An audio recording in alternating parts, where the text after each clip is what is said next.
இந்த ஆராதனையில் கர்த்தர் உங்களுக்கு ஏற்ற வார்த்தை மன்னாவை தருவார் நான் நம்புகிறேன். ஒரு பாடலை பாடி நான் தேவனை யாக்கோபின் தேவன்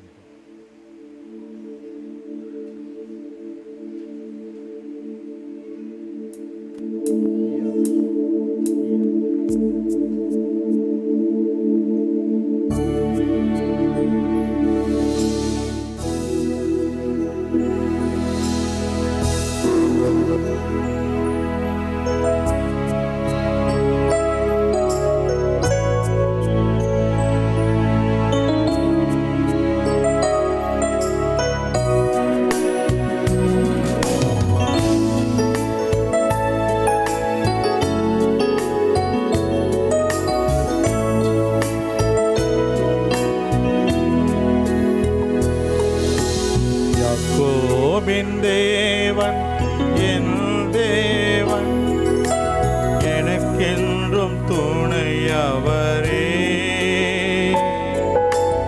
என்னாலும் நடத்துவாரே. யாக்கோபின் தேவன் என் தேவன் எனக்கென்றும் துணையவரே, என்னாலும் நடத்துவாரே. என்னோட்டத்தில் நான் தனிமையில்லை, நேசித்தவர் என்னை விழுக்கவில்லை. என்னோட்டத்தில் நான் தனிமையில்லை, நேசித்தவர் என்னை வெறுக்கவில்லை. தகப்பன் வீட்டில் கொண்டு சேர்த்திடுவார், தகப்பன் வீட்டில் கொண்டு சேர்த்திடுவார். நம்புவேன் இறுதி வரை, நம்புவேன் இறுதி வரை, நம்புவேன் இறுதி வரை,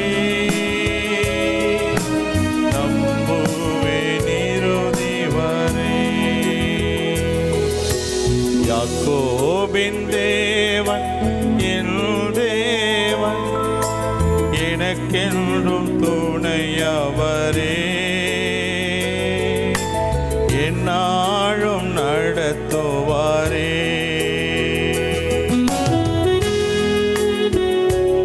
ஏதுமில்லை என்ற கவலை இல்லை, துணையாளர் என்னை விட்டு விலகவில்லை. சொன்னதை செய்திடும் தகப்பன் அவர், நம்புவேன் இறுதி வரை.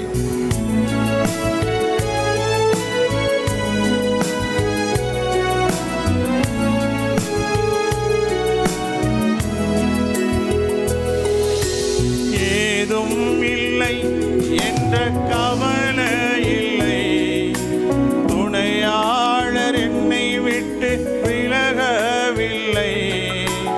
ஏதும் இல்லை என்ற கவலை இல்லை, துணையாளர் என்னை விட்டு விலகவில்லை.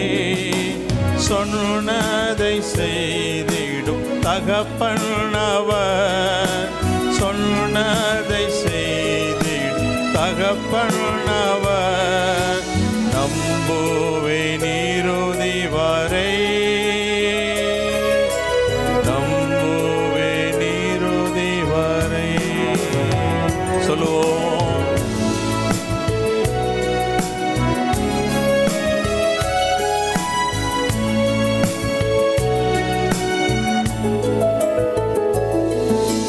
யாக்கோபின் தேவன் என் தேவன் எனக்கென்றும் துணையவரே,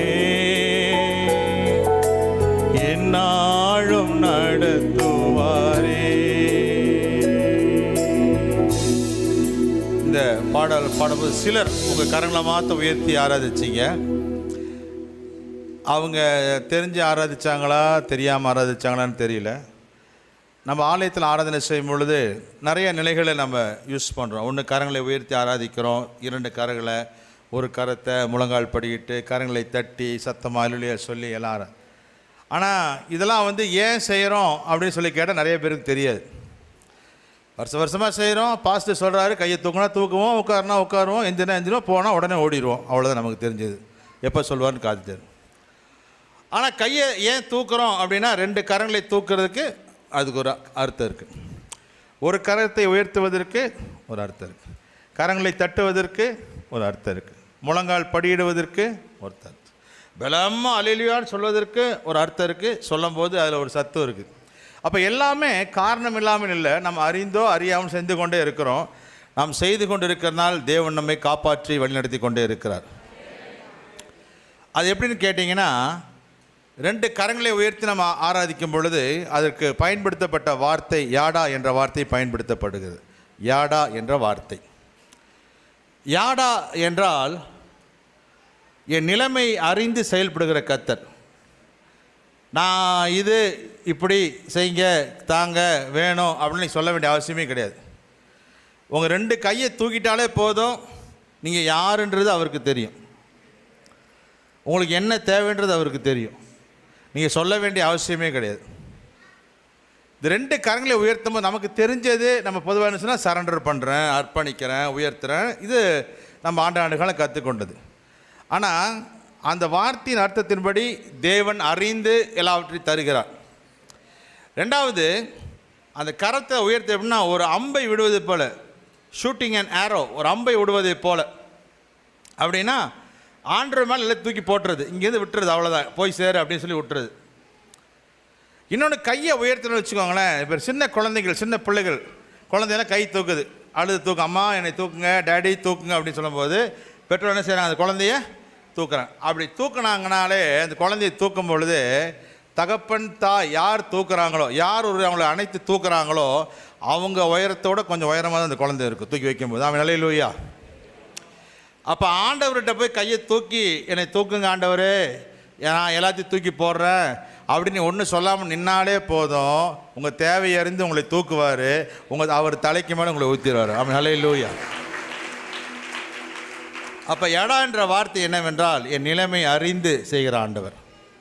எப்படி நிலைமை அறிகிறாரு நம்ம சொல்லாமல் எப்படி புரியும் அப்படின்னா, ஒரு மனிதன் தண்ணீரில் தத்தளிச்சுட்டு இருக்கிறான், வெள்ளம் வருது, பெரிய வெள்ளம் வருது, தண்ணியில் தத்தளிச்சுட்டு இருக்கிறான். அப்போ தண்ணியில் தத்தளிக்கிற மனுஷன் hello sir please excuse me என்னை காப்பாற்றுங்க ஹைமியார் அப்படிலாம் ஒன்றும் சொல்லிகிட்டு இருக்க மாட்டான். அவன் சொல்லணும்னு நினச்சாலும் சத்தமும் வராது, ஒன்றும் வராது, எதுவும் முடியாது. இப்போ மேலே வந்து ஒரு அவனை பாதுகாக்கும்படி, அவனை காப்பாற்றும்படிக்கு ஒரு ஹெலிகாப்டர்லேயோ எதுலேயோ ஒருத்தர் வராங்க, அவனை பாதுகாப்பு படை வருகிறது, அவனை தூக்கும்படி வருது அப்படின்னா மேலே ஹெலிகாப்டரில் வரவனும் கீழே இருக்கணும் பார்த்து hello sir how are you, what are you doing, what you want, what did you had for your breakfast today morning, oh idli pongal, oh wonderful அப்படின்னு அவன் கேட்டுட்டு இருக்க மாட்டான். சரி உங்கள் ஆதார் கார்டை கொடு, ரேஷன் கார்டு கொடு, அட்ரஸ் கொடு என்ன அப்படின்ட்டு அதை கேட்க மாட்டான். இப்போ எல்லாத்துக்கும் ஆதார் கார்டு கேட்குறான்ல, ஆமாம், அதையும் அவன் கேட்க மாட்டான். நீ தத்தளிப்பதை பார்த்தவுடன், இங்கே ஒரு மனிதன் தத்தளித்து கொண்டு இருக்கிறான் என்பதை அவன் பார்த்தவுடன் அவன் என்ன செய்கிறான், உடனடியாக கீழே வந்து அந்த மனிதன் என்ன செய்கிறான், அப்படி தூக்கி மீட்டுக் கொள்கிறான். ஆமென் ஹல்லேலூயா. நீ கர்த்தர் சமூகத்துக்கு முன்னாடி தத்தளிச்சுட்டு இருந்தா மேலே இருக்கிற ஆண்டவர் கீழே வந்து உங்களை தூக்குற தேவனாக இருக்கிறார். ஆமென் ஹல்லேலூயா. ஏதும் இல்லை என்ற கவலை இல்லை, துணையாளர் என்னை விட்டு விலகவில்லை. ஏதும் இல்லை என்ற துணையாளர் என்னை விட்டு சொன்னதை செய்திடும் தகப்பனவர்.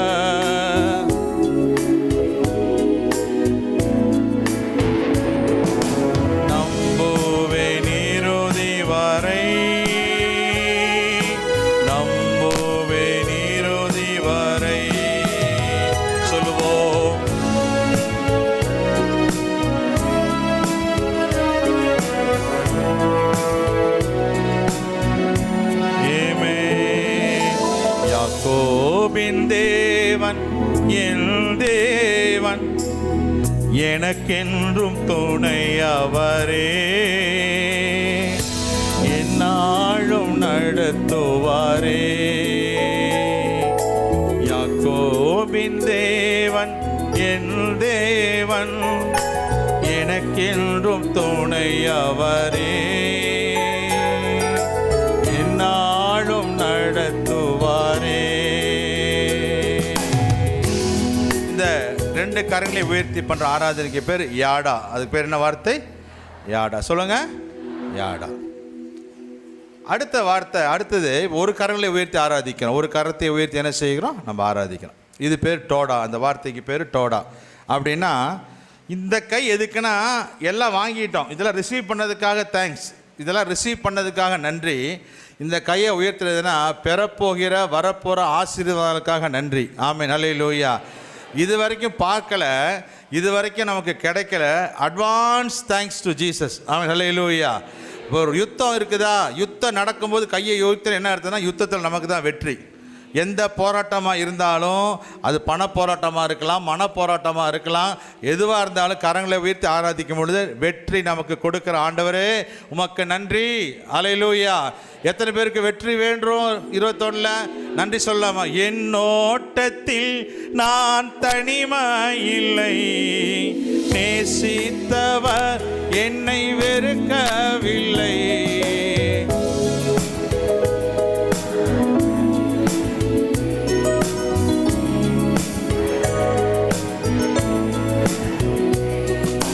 சொன்னதை செய்திடும் தகப்பனவர்,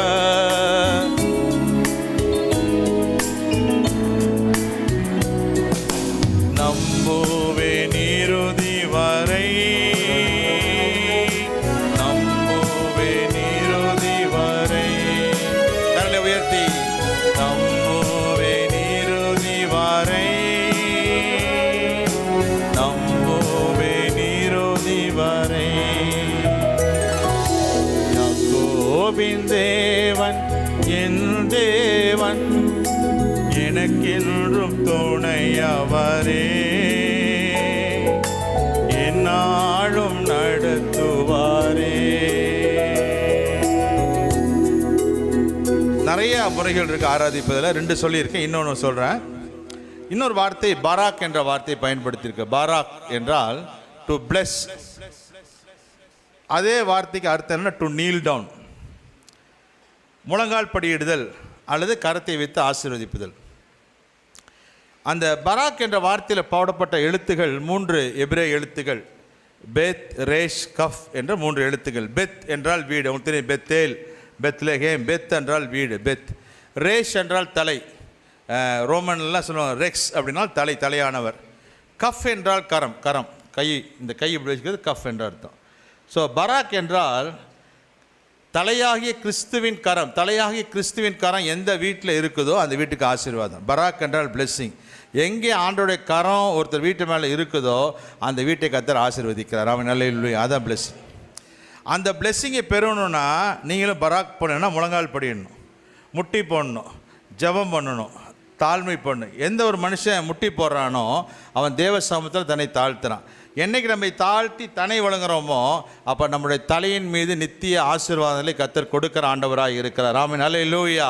இந்த காலை வேளையில் தேவன் உங்களை ஆசீர்வதிக்க சித்தம் உள்ளவர். நீங்கள் கரங்களை உயர்த்தி ஆராதிக்கும் போது ஆசீர்வதிக்கிறார். நீ ஒன்றுமே சொல்லாமல் என்னென்னு தேவைன்னு செய்கிற ஆண்டவர்.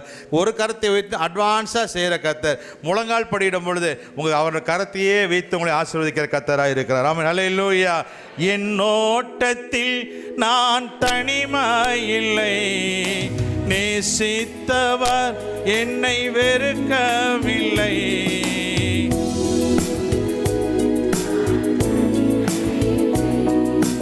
நேசித்தவர் என்னை வெறுக்கவில்லை. சொன்னதை செய்திடும் தகப்பனவர், சொன்னதை செய்திடும் தகப்பனவர். நம்புவேன் இறுதி வரை, நம்புவேன் இறுதி வரை, நம்புவேன் இறுதி வரை, நம்புவேன் இறுதி வரை. இன்னும் நிறைய இருக்கு. ஹல்லேலூயா, ஹலால், ஜாமர், இதெல்லாம் ஹீப்ரு இருக்கு. ஆனால் நான் இப்போ அக்குபென்ஷன் மருத்துவத்துக்கு போயிடும். இப்போ ஹீப்ரு தெரிஞ்சது போதும். இந்த கரங்களை தட்டுறோம் பார்த்தீங்களா, இது பேர் என்னது? ஜாமர் என்ற வார்த்தை சொல்லுவாங்க. இந்த கரங்களை இப்படி தட்டினீங்கன்னா உங்கள் ரத்த ஓட்டம் நல்லா வருமாமா. என்ன வருமாமா? கை தட்டுங்க பார்க்கலாம், நல்லா தட்டுங்க. Right right. ரத்த ஓட்டம் நல்லா வருதோ இல்லையோ உங்கள் தூக்கமெல்லாம் போயிடுச்சு. அதுக்கு தான் கை தட்ட சொன்னேன். மேலே தட்டில் போயிருக்கு. நல்லா தட்டுங்க, ரத்த ஓட்டம் நல்லா வரும். சரி ரைட். கரங்களை தட்டுவது ஜாமர் என்ற வார்த்தை. அப்படின்னா எதிராளிகளை துரத்தக்கூடியதான ஒன்று சத்தம், எதிராளிகளை துரத்தக்கூடிய ஜாமர். ஆனால் அக்கு ப்ரெஷர் சொன்னால் இந்த ப்ரெஷர்ஸ், இந்த பாயிண்ட்ஸ் படும் பொழுது பிளட் சர்க்குலேஷன் நல்லா ஆகும் அப்படின்னு. அப்புறம் சிங் ஃபூலிஷ்லி கிளாமரஸ்லி ஹல்லேலூயா சொல்கிறது, ஆடி பாடி ஹல்லேலூயா. இப்போ அல்லேலூயா அப்படின்னு சொல்கிறோம் பார்த்தீங்களா? சொல்லுங்கள் பார்க்கலாம். உங்கள் லங் ப்ராப்ளம்லாம் சரியாக போயிடுச்சு. ஏன்னா இப்போ இழுத்து மூச்சு விட்டீங்க பார்த்தீங்களா, லங்கை நல்லா விரிஞ்சு பார்த்தீங்களா. மெடிக்கல் ட்ரீட்மெண்ட் உங்களுக்கு 1ஆம் தேதி வந்து ஈஸியாக உங்களுக்கு வந்து ரத்த ஓட்டம் உண்டாக்கியாச்சு. ஹார்ட் பம்பிங், பிளட் பம்பிங் எல்லாமே சரியாயிடுச்சு. ஆமென் ஹல்லேலூயா. ஹார்ட் ப்ராப்ளம்னா மறைஞ்சிருச்சு. ஆமென் ஹல்லேலூயா. சரி ஹல்லேலூயா. சமயத்தை கருதி தேவனுடைய வார்த்தைக்கு கடந்து செல்வோம். ஏசாயா தீர்க்கதரிசன புஸ்தகம் 29ஆம் அதிகாரம் 22ஆம் வசனம். ஏசாயா தீர்க்கதரிசன புஸ்தகம் 29ஆம் அதிகாரத்தின் 22ஆம் வசனத்தில் உள்ள பின்பகுதியை நான் வாசிக்கும்படி தாழ்மையை நான் கேட்கிறேன். 29, 22 பக்கம் 833.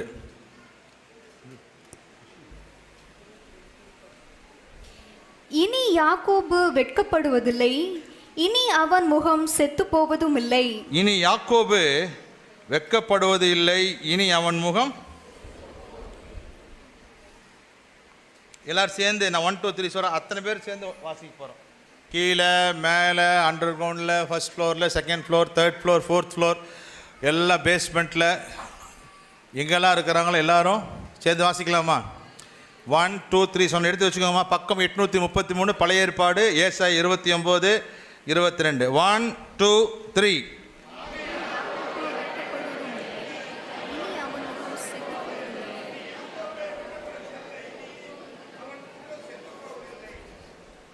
எக்கோ ஆகுது சிலதெல்லாம். ரைட். இனி யாக்கோபு வெட்கப்படுவதில்லை, இனி அவன் முகம் செத்து போவதும் இல்லை. சரி, இந்த வார்த்தையை உரிமையாக்கி கொள்றவங்க மாத்திரம் கொஞ்சம் வாசிங்க பார்க்கலாம். யார் இந்த வார்த்தையை உரிமையாக்கி கொள்றீங்க? அந்த வாக்குத்தத்தத்தை அவங்க கொஞ்சம் வாசிங்க.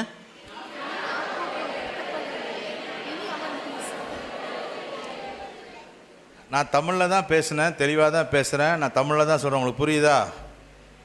யார் இதை உரிமையாக்கி கொள்றீங்களோ அதை தெளிவாக வாசிங்கன்னு சொன்னேன்.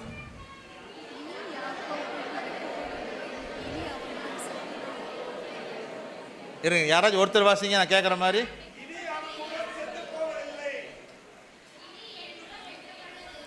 இனி என் முகம். சரி, ஏன்னு சொல்கிறீங்க? உங்களுக்குலாம் பேர் கத்தர் வச்சிருக்கிறாருல்ல. இப்போ வாசிங்க.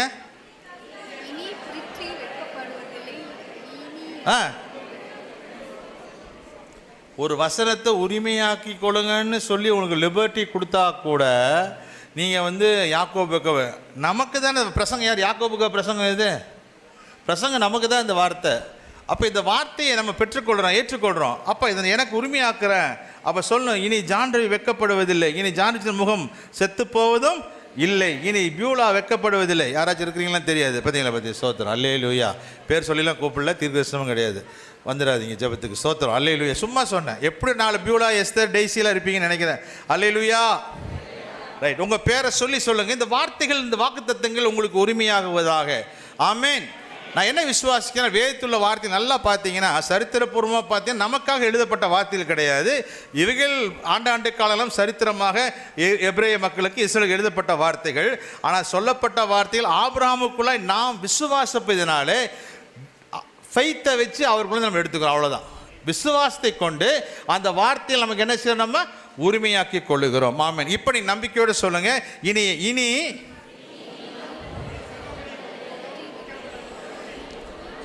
ஆமென். ஹல்லேலூயா. கர்த்தர் நல்லவர். வெட்கப்படுவதில்லை, அவன் முகம் செத்து போவதும் இல்லை.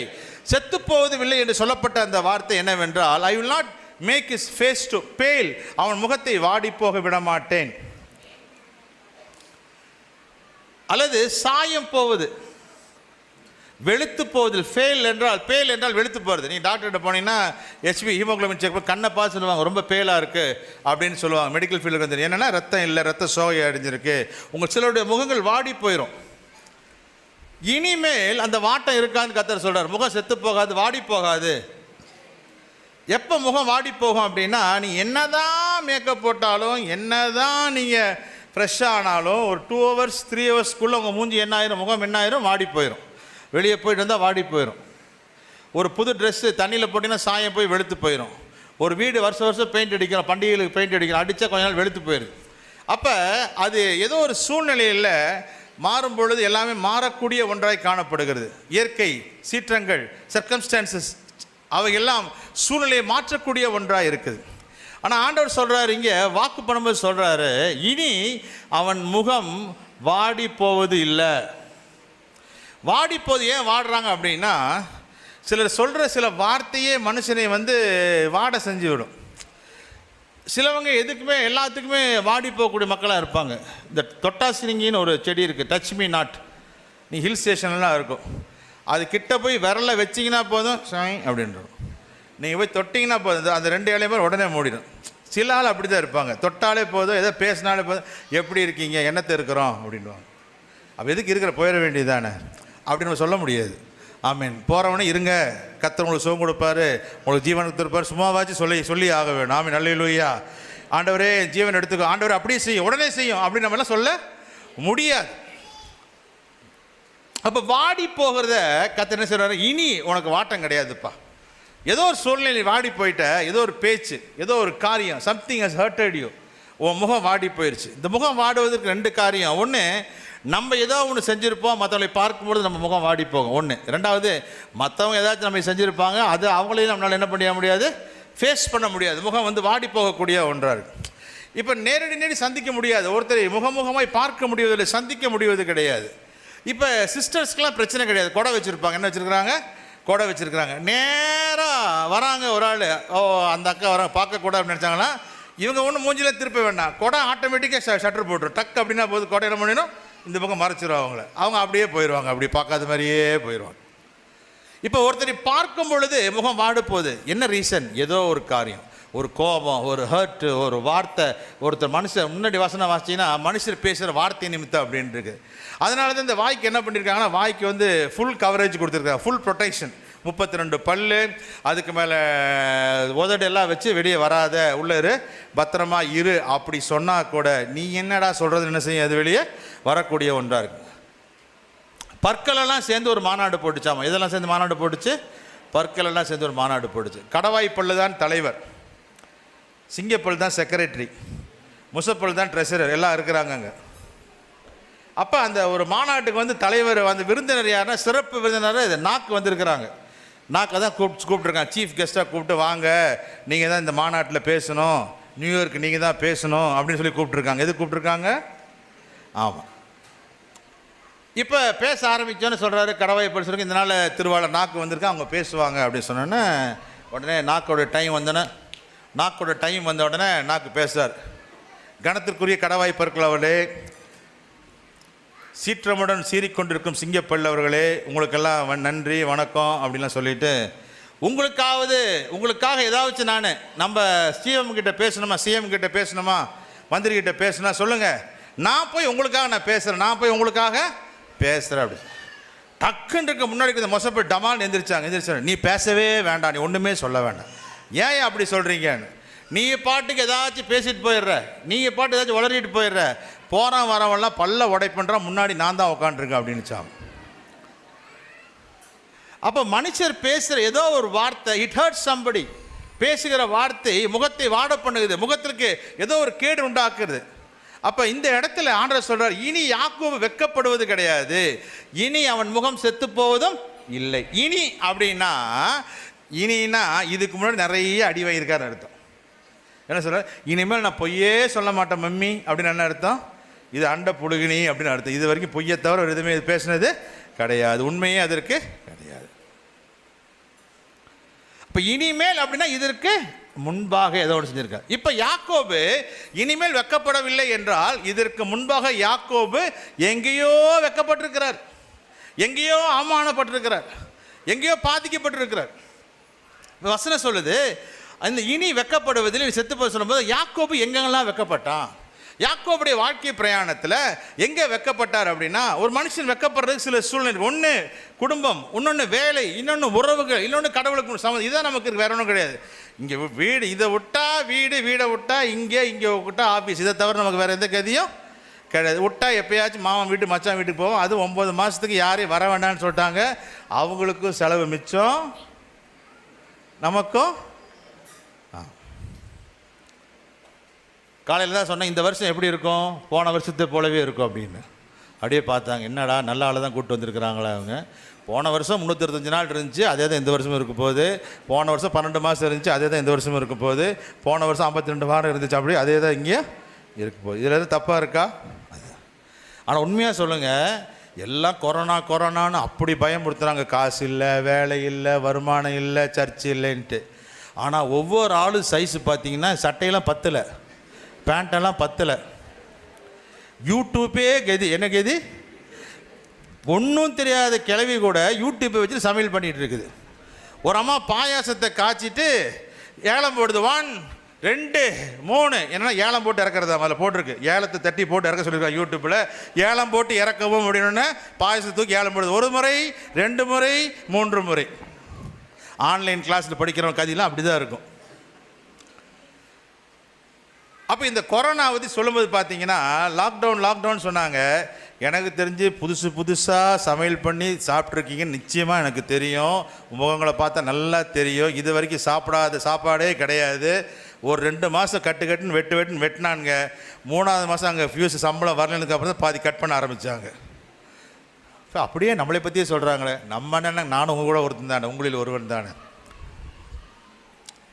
அப்போ இந்த யாக்கோபுடைய வாழ்க்கை, முந்தின வாழ்க்கை எப்படி இருக்குன்னா, நிறைய வெக்கப்பட்டிருக்கான். எப்படி வெக்கப்பட்டிருக்கான்? குடும்பத்தில் வெக்கப்பட்டிருக்கான், வேலை ஸ்தலத்தில் வெக்கப்பட்டிருக்கான், உறவு முறையில் வெக்கப்பட்டிருக்கான், ஆண்டவர்கிட்ட அவன் வெக்கப்பட்டதை போல நிற்கிறான். இப்போ இது வெக்கப்படுவதற்கெல்லாம் காரணம் என்ன? யாக்கோபு வெக்கப்படுறதுக்கு ரீசன் என்ன? குடும்பத்தில் எப்படி வெக்கப்பட்டான்? நீங்கள் வசனம் உங்களுக்கு எல்லாம் தெரிஞ்ச சம்பவம் தான், தெரிஞ்ச வசனங்கள் தான் நான் அப்படி சொல்கிறேன். நான் ராகேலுக்காக யாக்கோபு வேலை செய்கிறான். ராகேலை கல்யாணம் பண்ணி கொடுக்குறாங்க, சம்பவம்லாம் தெரியும். மற்றவர்களுக்கெல்லாம் குழந்தை பிறக்குது, ராகேலுக்கு குழந்தை இல்லை. ராகேலுக்கு பிள்ளை இல்லைன்னு அந்த அம்மா கம்ப்ளைண்ட் பண்ணுறாங்க. என்ன சொல்கிறாங்க? எனக்கு குழந்தையை தாரும் அப்படின்றாங்க.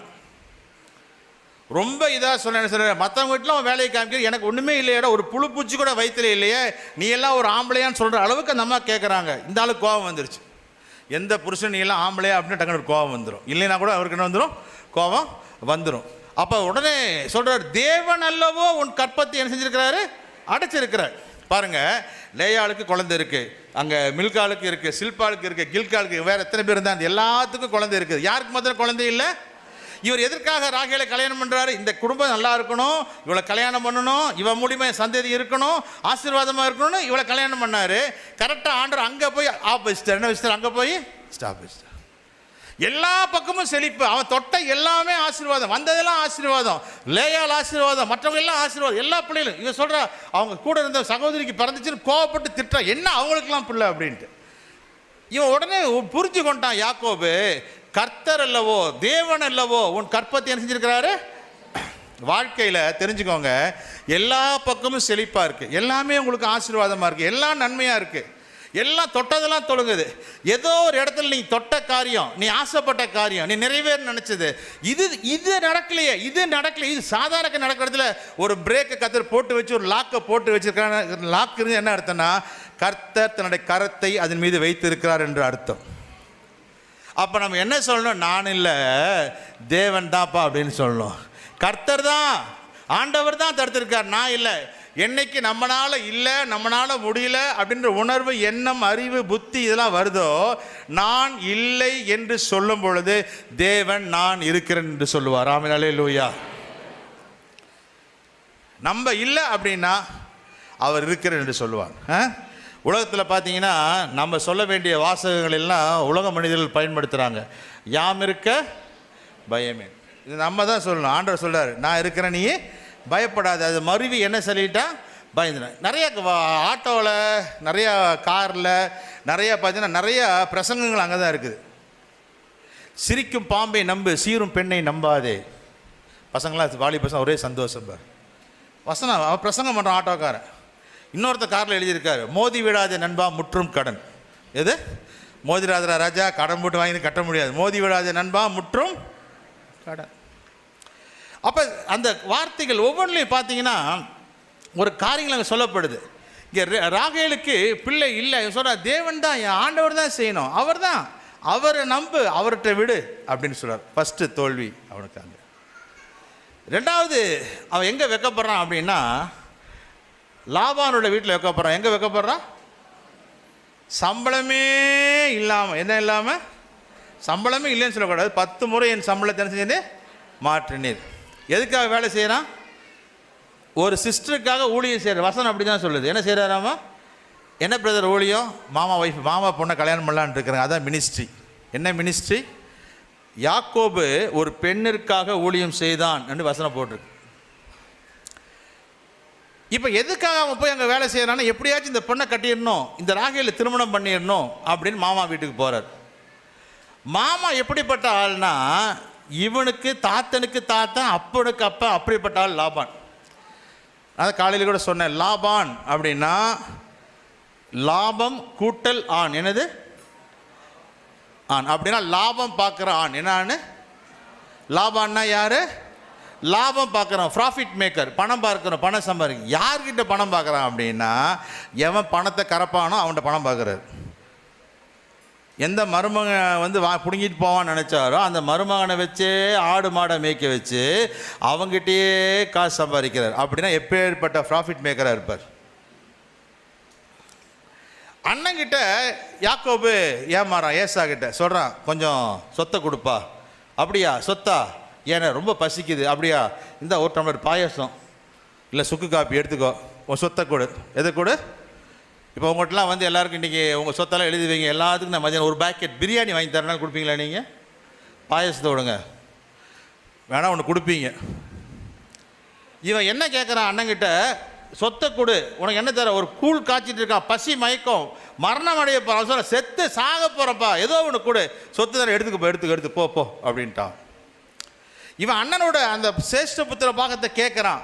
அண்ணனுக்கு ஏன் தேவன் அப்படிப்பட்ட நியமத்தை கொடுத்துருக்கார் சேஷ்ட புத்திர பாகம்னா, மூத்தவனுக்கு 2 பங்கு. எதுக்கு மூத்தவனுக்கு 2 பங்கு அப்படின்னா, கீழே இருக்கிறவங்க உனக்கு பின்னாடி வர சந்ததியில் உன் தம்பி மற்றவங்க யாராச்சும் கஷ்டப்பட்டாங்கன்னா உங்ககிட்ட இருக்கிற சொத்தில் கொஞ்சம் கொடுப்பா, அவன் நல்லா இருக்கட்டும், தயாளமாக இருக்கட்டும். அப்போ என்ன சொல்கிறது, மூத்த மகனுக்கு 2 பங்கு கொடுக்குறாரு. இந்த 2 பங்கு பெறணும்னு நினைக்கிறான். அண்ணன்மாரில் என்ன நினைக்கிறான்னா, அப்படியே அவனே அமுக்கிக்கலாம்னு நினைக்கிறான். என்ன நினைக்கிறான்? அவனே அமுக்கிக்கலாம்னு நினைக்கிறான். இது எப்படி வந்துச்சு? இந்த புத்தி அவனுக்கே வேணுன்ற புத்தி எப்படி வந்துச்சுன்னா, நமக்கு ஸ்கூலில் சொல்லிக் கொடுக்கும்போது அப்படி தான் சொல்லித்தராங்க. ஸ்கூலில் பள்ளிக்கூடத்தில் சின்ன வயசில் சொல்லிக் கொடுக்கும்போது அப்படி தான் சொல்லித்தராங்க. என்ன சொல்லித்தராங்க? தோசையம்மா தோசை, அம்மா சுட்ட அரிசி மாவு உளுந்து மாவு கலந்து சுட்ட தோசை, அப்பாவுக்கு 4, அம்மாவுக்கு 3, அண்ணனுக்கு 2, 1. என்னைக்காச்சும் ஒரு நாள் தோசையம்மா தோசை, அம்மா சுட்ட தோசை, அரிசி மாவு உளுந்து மாவு கலந்து சுட்ட தோசை, எக்ஸ்ட்ரா ஒரு கை போட்டு ஆட்டி, அப்பாவுக்கு 4, அண்ணனுக்கு 3, தம்பிக்கு 2, அவனுக்கு 1, பக்கத்து வீட்டுக்காரன் 2 நினைக்க சொல்லியிருக்குமா? ஒரு நாள் எக்ஸ்ட்ராவாக போடணுன்னு ஆக மொத்தம் 10 எல்லாம் இவனுக்கு தான். எக்ஸ்ட்ராவாக கொடுக்கணுன்ற எண்ணமே விளையும் போதே சொல்லிக் கொடுக்கறது கிடையாது. மொத்தமாக அவங்களுக்கு அப்பா அம்மா மகன் பிள்ளை தான் திங்கணும், தூங்கணும், நல்லா இருக்கணும். இப்போ சேஷ்டபுத்திர பாகம் எதுக்கு கொடுத்தாங்கன்னா, தம்பி நீ நல்லா இருக்கும் பொழுது, நீ ஓங்கி இருக்கும் பொழுது, நீ வளர்ந்து இருக்கும்போது, செழித்து இருக்கும்போது ஒருத்தன் கஷ்டப்படுறான்னா உன் சகோதரன் இடுக்கணில் உதவவே சகோதரன் பிறந்திருக்கான். ஒரு ஹெல்ப் பண்ணுறதுக்கு தான் அவனுக்கு கொடுத்துருக்கிறாரு. அப்போ ஹெல்ப் பண்ணுறதுக்கு அவனுக்கு கொடுத்துருக்கடா, அவனுக்கு தான் அதை திருடணும்னு நீ நினைக்காத. அப்போ சகோதரனுடையதை வஞ்சகமாக எடுக்கணும்னு சொல்லி நினைக்கிறான். சகோதரனை வஞ்சகமாக எடுக்கணும்னு அவன் நினைக்கிறான் ஒன்று. அப்போ சகோதரனை மீட் பண்ண முடியல, அவனுக்கு வெக்கமாக இருக்குது. ஆண்டவரை மீட் பண்ணுறான் ஒரு இடத்துல, ராத்திரி முழுதும் போராடுறான். ராத்திரி முழுதும் போராடும் பொழுது ஆண்டவர் கேட்குறாரு, உன் பேர் என்னப்பா? யாக்கோபு ஆண்டவர். அப்பாட்ட அன்றைக்கி என்னமோ அங்கே உள்ள ரூம்குள்ளே நைட்டு ஒரு நாள் ஈவினிங் வேறு ட்ரெஸ் போட்டு ஆட்டை வந்து மான் கறின்னு சொல்லி ஏமாற்றி கொடுத்துட்டு இருந்தேன். பேரை வந்து ஏசான்னு சொன்னேன், வேறு பேர், வேறு ட்ரெஸ்ஸு, வேறு மட்டன் எல்லாம் மாற்றி கொண்டு போய் கொடுத்துட்டு சொன்னீங்க, அப்போ உன் பேர் என்ன? இல்லை, அது அன்னைக்கு ஆண்டவரே, உன் பேர் என்ன? யாக்கோபு. இப்போ பேர் சொல்லக்கூட அவனோட பேரை சொல்வதற்கு அவன் யோசிக்கிறான். பல நிலைகளிலே அவன் வெக்கப்பட்டு போனான். மனைவிகிட்ட வெக்கப்பட்டு போனால், வேலை செய்கிற இடத்துல வெக்கப்பட்டு போனால், குடும்பத்தில் பிஸ்னஸில், குடும்பத்தில் உறவுகளில், ஆண்டவர்கிட்ட. இதுக்கெல்லாம் காரணம் என்னன்னு கேட்டிங்கன்னா, குறுக்கு வழி. என்ன வழி? ஷார்ட்கட். என்ன ஷார்ட்கட்? குறுக்கு வழியில் போய் எல்லாவற்றையும் சம்பாதிக்கணும். மாற்று ஆடை உடுத்தி கொண்டு தகப்பன்ட்ட போய் ஆசீர்வாதம் வாங்கணும், ஃபஸ்ட்டு குறுக்கு வழி. பாயாசத்தை கொடுத்து பங்கை திருடி வாங்கணும், ரெண்டாவது குறுக்கு வழி. அங்கே போய் மாமனார் வீட்டில் வேலை செஞ்சு அங்கே போய் பொண்ணை கடத்திட்டு வந்துடணும், அது மூணாவது குறுக்கு வழி. ஆண்டவரை காலை பிடிச்சி எப்படியாச்சும் ஆசீர்வாதம் வாங்கிட்டு வரணும், அது நான்காவது குறுக்கு வழி. எல்லாமே ஷார்ட்கட்டு. எல்லாம் என்ன கட்டு? ஏன்பா குறுக்கு வழி? ஏன் குறுக்கு வழி? ஏன் ஷார்ட்கட் அப்படின்னா, ஏன் காலை பிடிக்கிறான், ஏன் இந்த வழியில் பண்ணுறான் அப்படின்னா, அவன் பேரே எத்தன். அவன் பேர் என்னது? யாக்கோப் என்றால் எத்தன், ட்ரைட்டர், டிசீவர். ஆனால் யாக்கோவ், அந்த வார்த்தை யாக்கோவ் என்ற வார்த்தைக்கு என்னன்னா கால் பிடிக்கிறவன். என்ன பிடிக்கிறவன்? அவன் குதிங்காலை பிடிப்பவன், ஹீல் கேச்சர். அவனோட குணாதிசயம் என்னன்னா ஹீல் கேச்சர். ஆண்டவரோட போராடும் போது காலை பிடிச்சிட்டு போராடுறான், இரவு ஃபுல்லாக போராடுறான். ஆண்டவர் கேட்குற, தம்பி எங்கப்பா அந்த பழக்கம் வந்துச்சு, கால் பிடிக்கிற பழக்கம்? பிறக்கிறதே அப்படி தாங்க, எங்கள் அண்ணன் காலை பிடிச்சி தான் நான் வந்தேன் வெளியே. தொட்டில் பழக்கம். ஆமாம், அங்கேருந்து பிடிச்சது தாங்க. எங்கே போனாலும் கால் தான் பிடிப்பேன். ஒன்றா காலை பிடிப்பேன், இல்லை காலை வாருவேன். இந்த காலை தவிர எதுவுமே எனக்கு தெரியாது. இப்போ இத்தனைலாம் பண்ணதுக்கப்புறம் இப்போ மாமனார் வீட்டுக்கு போகிறார். எதுக்கு போகிறாரு? காசு சம்பாதிக்க போகிறார். இப்போ காசு சம்பாதிக்க போகும்போது மாமனார் 10 முறை சம்பளத்தை மாற்றுறாரு. எத்தனை முறை சம்பளத்தை மாற்றுறாரு? 10 முறை சம்பளத்தை மாற்றுறாரு. சம்பளத்தை மாற்றினாலும் பரவாயில்ல, யாரை மாற்றிட்டாரு? பொண்ணையும் சேர்த்து மாற்றிட்டார். பொண்ணு மாறினது கூட அண்ணாச்சிக்கு தெரியல. அடுத்த நாள் அபூதிபன் கத்துறாரு. நைட்டில் என்ன பண்ணாருன்னு தெரியல. அடுத்த நாள் சொல்லுது, ஐயோ என்ன எப்படி பண்ணிட்டீங்க அப்படி பண்ண, நேற்று வரைக்கும் நான் சோறா தின்னேன் அப்படின்னு நம்மள தான் கேட்டிருப்போம். அவங்க கேட்குறாங்க. இப்போ யோசிச்சு பாருங்க, மாமனார் சொல்கிறாரு அக்கா இருக்கும்போது தங்கச்சி கொடுக்க முடியாது. அக்காவுக்கு என்னங்க பிரச்சனை? அக்காவுக்கு ஒன்றும் பெரிய பிரச்சனை இல்லை. லுக் ஹியர் சீ தேர். என்னது?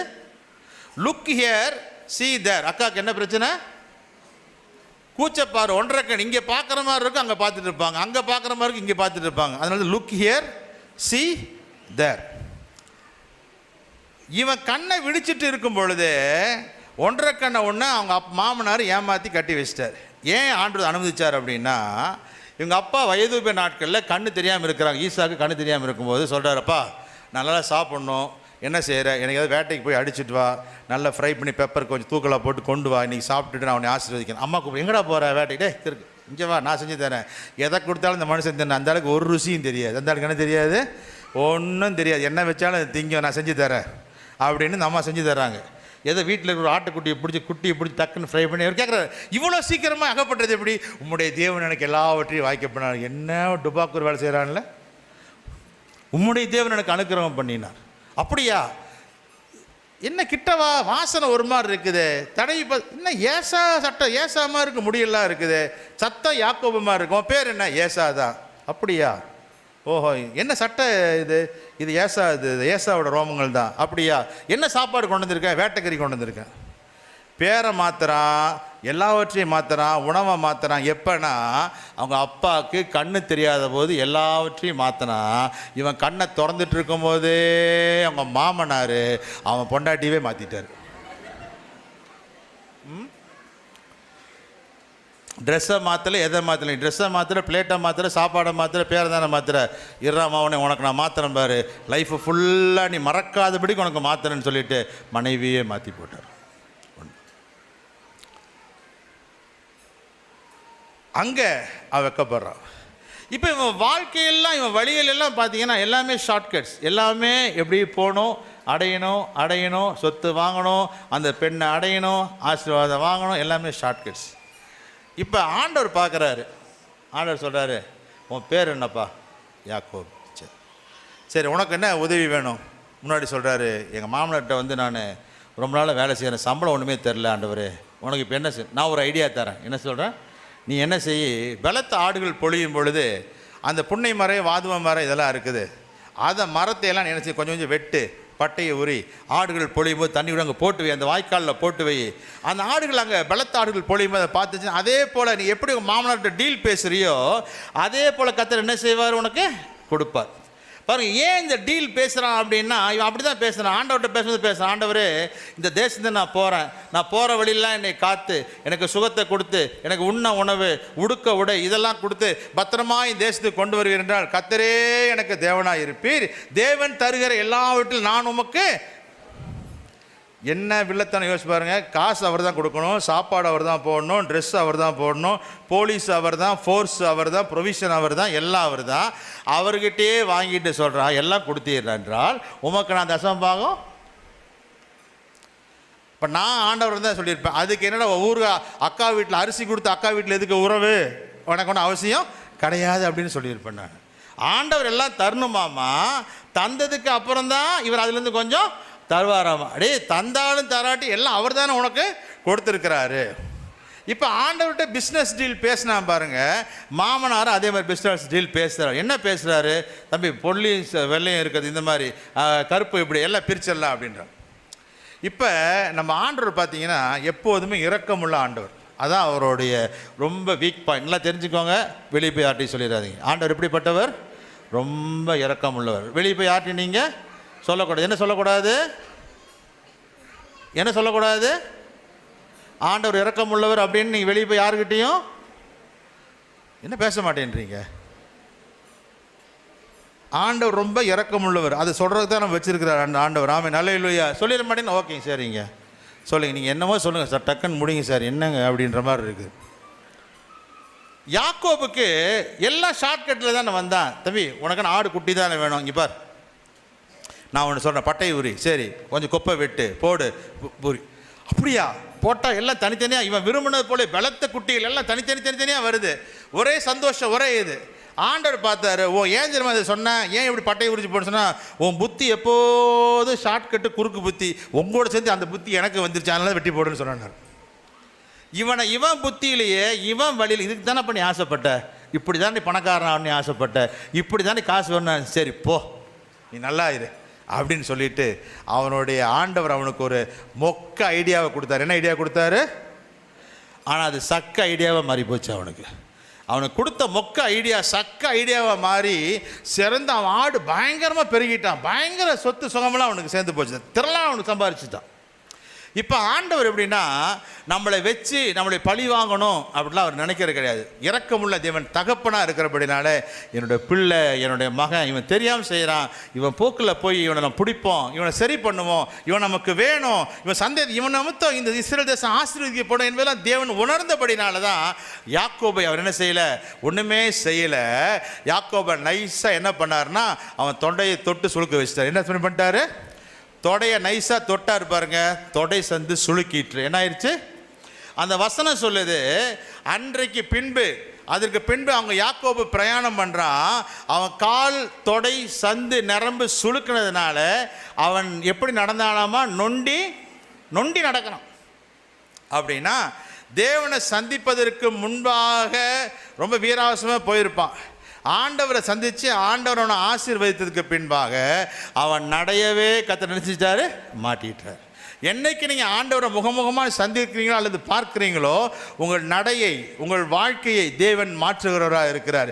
இது வரைக்கும் எப்படி போனான்றது தெரியல, எவ்வளோ வீராப்பா ஆண்டோட போனான்னு தெரியல, மீசையை முறுக்கிட்டு அவன் போயிருக்கலாம். இப்போ திரும்பி வரும் பொழுது அவன் நடையை டோட்டலாக ஆண்டவர் மாற்றினார். உங்கள் வாழ்க்கையின் நடைகளை கத்தர் மாற்றுகிறவராக இருக்கிறார். ஆமென். அந்த 31 வசனம் வாசிக்குமா? ஆதியாகமம் 32, 31 வாசிக்க பார்க்கலாம்.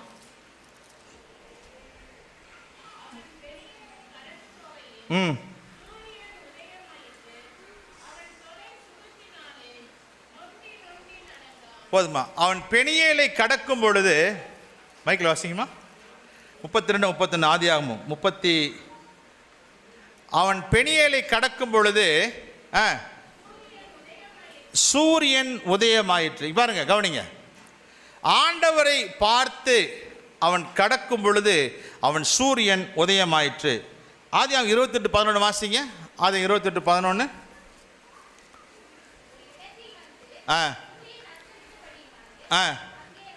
போதுமா? ஒரு இடத்தில் வந்து சூரியன் அஸ்தமித்தது. இரண்டையும் நோட் பண்ணிக்கோங்க. ஒரு இடத்துல அவனுக்கு சூரியன் அஸ்தமித்தது, ஒரு இடத்துல சூரியன் அவனுக்கு உதயமாயிற்று. சூரியன் அஸ்தமித்த இடம் எப்போ தெரியுமா? அவன் வீட்டை விட்டு தப்பிச்சு போகணும், மாமன் வீட்டுக்கு போகணும், சம்பாதிக்கணும் எல்லாம் நினச்சிட்டு வந்தான். பார்த்தீங்களா, அன்னைக்கு சூரியன் அவனுக்கு ஃபேவரபுளாக இல்லை, சூரியன் அஸ்தமித்தது. ஆனால் என்னைக்கு தேவனை முகமுகமாய், என்னைக்கு ஆண்டவரை நேருக்கு நேர் பார்த்தானோ அன்னைக்கு அவன் சூரியன் உதயமாயிற்று. ஆமென். இன்னைக்கு கர்த்தரை நீங்கள் முகமுகமாக பார்க்கும் பொழுது, ஆண்டவருக்கு முன்பாக நீ நிற்கும் பொழுது, உங்கள் வாழ்க்கையின் சூரியனை உதிக்கப்படுகிற தேவன் நம்மோடு கூட இருக்கிறார். ஆண்டவர் சந்திச்சார், அவன் நடை மாறிடுச்சு. அவன் சூரியன் அவனுக்கு உதயமாக கூடியதாய் ஒன்றாய் அது இருந்தது.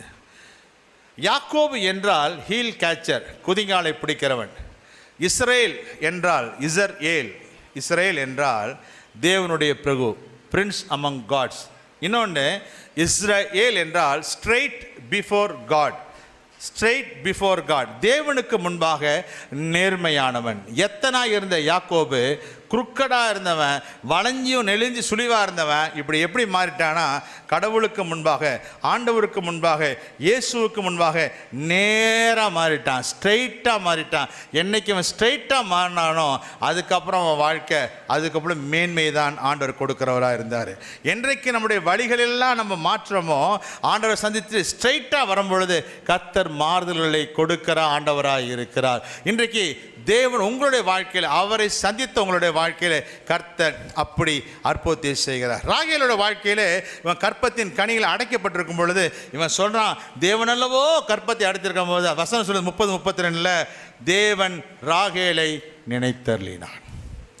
ஆண்டவர் ராகேலை நினைச்ச உடனே அவனுக்கு பிறந்த பிள்ளையின் பேர் யோசேப்பு. பிறந்த பிள்ளையின் பேர் என்ன? யோசேப்பு. யோசேப்பு என்றால் டு இன்க்ரீஸ், இன்னும் கூடுதலாக, டு இன்க்ரீஸ் மோர், இதற்கும் மேலாக. என்னைக்கு தேவன் தான் அப்படின்னு கையை சொன்னானோ, ஆண்டவர் கருத்தில் போட்டதற்கு பின்பாக அங்கே பெருக்கங்களை அவன் பார்க்கிறவனாய் இருந்தான். இன்றைக்கு நம்மளுடைய வாழ்க்கையில் ஆண்டவர் தான் அப்படின்னு சொல்லும் பொழுது உங்கள் வாழ்க்கை இருக்கிறத விட ஒரு பெருக்கத்தை, ஒரு மேன்மையை கர்த்தர் கொடுக்கிறவராக இருக்கிறார். குடும்பத்தில் ஒரு ஆடான கற்றுக் கொடுக்குறார். யோசேப்பு கொடுத்தார். ஆடுகளில் ஒரு பெருக்கத்தை கொடுக்குறாரு. சகோதரங்கிட்ட சகோதரன் சந்திக்க வரும்பொழுது சகோதரனுக்கு வெகுமதியெல்லாம் அனுப்புகிறான், எல்லாம் பண்ணுறான். ஆனால் சகோதரனை கட்டி பிடித்து தழுவி உறவுகளை, அவர் பெருக்கத்தை, அன்பை அவன் வெளிப்படுத்துகிறவனாக இருக்கிறான். தேவ சமூகத்தில் போகிறான், தேவ சமூகத்தில் தாழ்த்தி காலை பிடிச்சான். ஆண்டவன் பேரையே மாற்றி நீ பிரபு, நீ ராஜா என்று சொல்லி அவனுக்காக ஒரு தேசத்தையே கொடுத்து, முழு உலகத்தையுமே பார்க்கக்கூடிய இஸ்ரேல் என்னும் ஒரு நாட்டை கொடுத்து அவனை பெருமைப்படுத்தி மேன்மைப்படுத்துகிற ஆண்டவராய் அவர் இருந்தார். 2 வசனங்களை வாசிக்க நான் விரும்புகிறேன். ஏசாயா 58:14. ஏசாயா 58:14.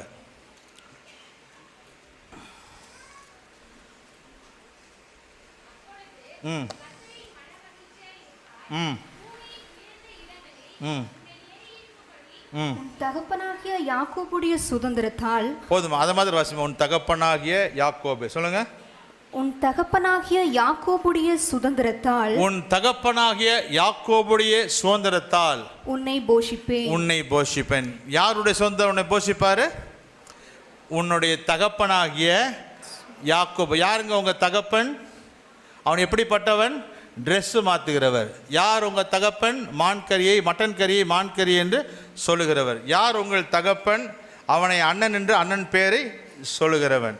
யார் உங்கள் தகப்பன்? மாமனார்கிட்ட ஏமாத்து வேலை செய்கிறவன். யார் உங்கள் தகப்பன்? ஆண்டவரோட காலை பிடிக்கிறவன். யார் உங்கள் தகப்பன்?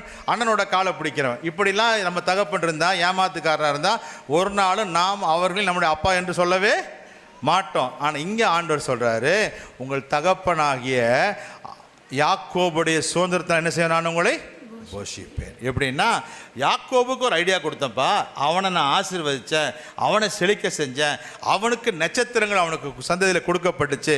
அப்படி அவன் தகப்பனுடைய ஸ்தானத்தை அவனுக்கு எப்படி கொடுத்தனோ, அவனுக்கு கொடுத்திருக்கிற ஆசீர்வாதங்களை உங்களுக்கு கொடுத்து நான் உங்களை போஷிக்கிறேன் என்று சொல்கிறார். எபிரேயர் 11:16. எபிரேயர் 11:16 வாசிங்க.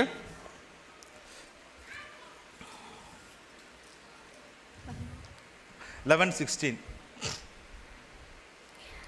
அதையல்ல, அதிலும் மேன்மையான பரமதேசத்தையே விரும்பினார்கள். ஆகையால் தேவன் அவர்களுடைய